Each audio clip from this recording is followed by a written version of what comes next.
Vascaíno do Cerrado.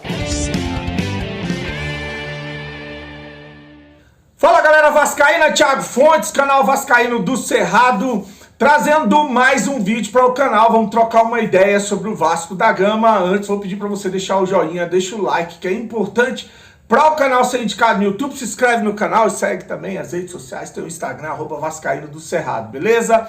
Bom, vamos falar de Vasco. Ontem teve Copa do Brasil Sub-17, a molecada jogando a semifinal contra o Palmeiras, largou na frente com um gol, mas acabou cedendo um empate 1-1 ao primeiro jogo, que foi em São Januário. O segundo jogo vai ser lá em São Paulo. Tá aí os moleques, precisam passar do Palmeiras para ir para a final da Copa do Brasil Sub-17. Tem mata-mata hoje também na Copa do Mundo Sub-20, né? O Brasil encara a Tunísia. E se o Brasil não passar, que eu creio que deve passar, deve se classificar, os jogadores que estão cedidos à seleção, olha só como é que o Vasco é bonzinho, né? É um time, um elenco limitadíssimo, time fraco, passando o que está passando no Campeonato Brasileiro e cedendo jogadores para a seleção brasileira. O Vasco é uma mãe, né, cara? Aí o Marlon Gomes deve voltar caso o Brasil não se classifique. Como eu falei, eu acho que o Brasil se classifica. E o outro é o Andrei Santos. Aí a novela do Andrei Santos, ela é mais complexa, né? Pra saber se o Andrei vai voltar, se tem clima para ele voltar, porque ele e os seus advogados estão acionando o Vasco na justiça para receber, depois de ter tomado cano 2 vezes da SAF Vasco, né? Acordos feitos que não foram cumpridos e dinheiro dele que foi usado. O Andrei não está cobrando dinheiro do Vasco.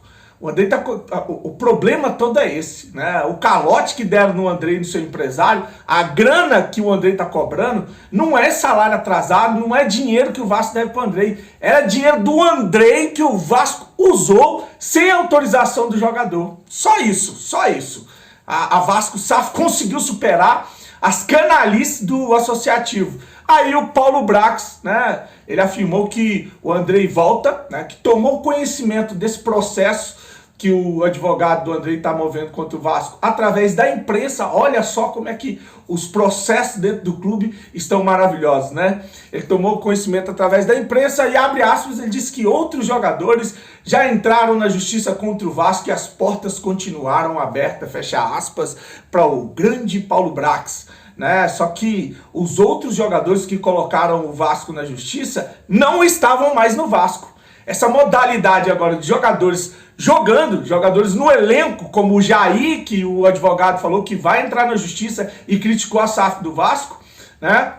E agora o advogado do Andrei colocarem na justiça com os jogadores no elenco, trabalhando no Vasco. Essa modalidade aí, ela é diferente e supera de longe a falta de competência que a gente vinha vendo no modelo associativo. Eu vou deixar o Paulo Brax tentando explicar essa possível volta do Andrei Santos.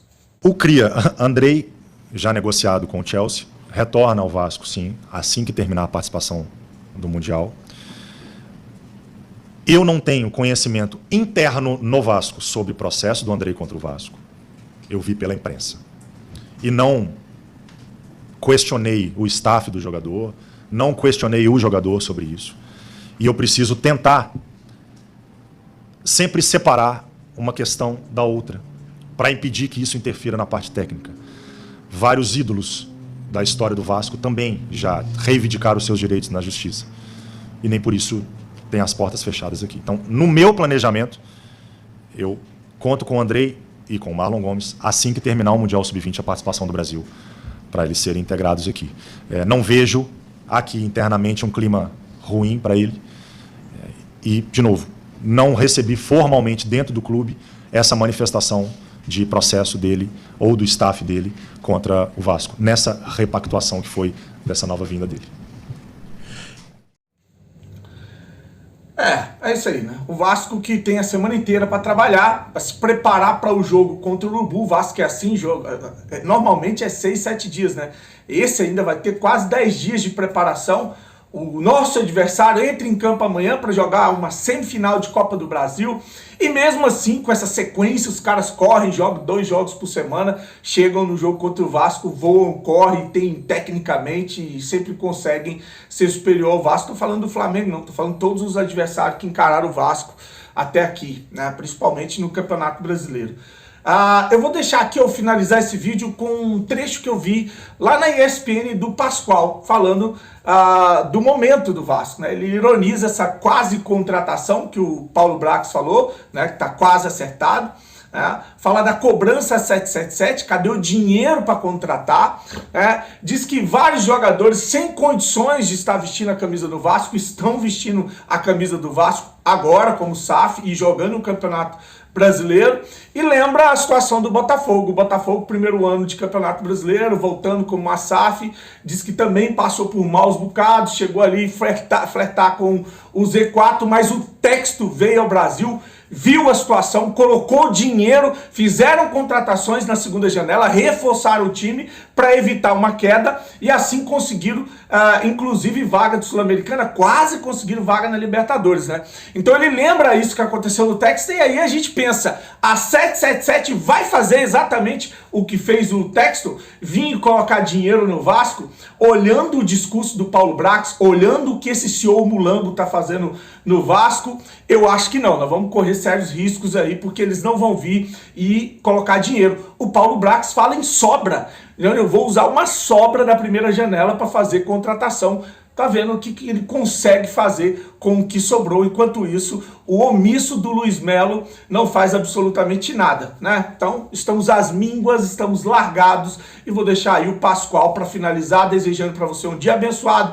Curte o vídeo, se inscreve no canal, comenta também, fique com Deus e saudações vascaínas. Não, na minha lista eram 6, lembra? Você falou 5, eu falei 6. Você falou, nossa, tudo isso, tudo isso. Aí veio o Paulo Brax e fala agora que ele precisa contratar 6. Mas ele tá acertado. Não, ele tem quase 2. Não mude o que ele tá pensando. Ele disse que tem quase 2. Um tá acertado e o outro tá quase. Palavrado. Aqui. Toma chocolate e paga no que aqui deve. no Turu. Se não chuviscar dólar, ien, euro. Se não pingou, não resolveu. Então é por isso que ele tá cobrando a 777. Cadê o dinheiro para contratar? Como disse o Zinho, o Vasco tem alguns bons jogadores. Mas tem jogador que não pode jogar no Vasco. Tem muito jogador que está jogando no Vasco que não tem condição de jogar no Vasco. Esse é um grande problema que o Vasco tem. A montagem do elenco, aí o Paulo Brax tem toda a razão, é aí que entra o executivo para dizer, tá errado, contratou errado, trouxe jogador errado. Tem uma série de jogadores que eles não conseguem jogar no Vasco da Gama. Não consegue. O Vasco é gigante demais, gente. Não é porque o Vasco estava na segunda divisão que o Vasco perdeu o gigantismo. O Vasco é gigante, tem uma torcida espetacular. Espetacular. Agora, não é porque saiu da segunda divisão, não é isso. O Vasco precisa incorporar jogadores. É mais ou menos o que aconteceu com o Botafogo na última temporada.